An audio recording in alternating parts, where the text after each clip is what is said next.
Nahuli ng isa pang suspect sa panghahack ng COMELEC website at para sa karagdagang detalye, mula sa NBI may ulat on the spot si John Consulta. John? Rafi, bumagsak sa kamay ng NBI Cybercrime Division ang ikalawang hacker ng COMELEC website. Ayon kay Attorney Vic Lorenzo, Executive Officer ng NBI Cybercrime Division, sa bahay ng suspect sa Muntinlupa na kinilalang si Jonel De Asis, isang IT expert na kuha ang laptop na kanyang ginamit para ma-hack ang website ng COMELEC. Nakita sa laptop ng suspect ang mga data na magpapatunay na siya nga ang nakapasok at kumuha ng datos sa website. Sa panayam Rafi ng GMA News, sinabi ni De Asis na sila nga ang nag-hack sa website ng COMELEC matapos nilang madiskubre ang mga kahinaan nito.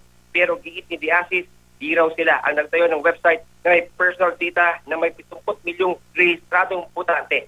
Dagdag ni De Asis, handa raw siyang makipagtulungan sa NBI at COMELEC para maitama ang flaw sa kanilang website. Sa ngayon ay naitara na ng NBI ang website ng may leaked voters data. Ayon naman Rafi kay Ronald Aguto, EPE ng NBI Cybercrime Division, target nila ngayong matukoy ang mga grupo at website na naglalaman ng mga sinak na private information na nakuha mula sa COMELEC website. Yan muna latest. Balik si Rafi. Maraming salamat, John Consulta.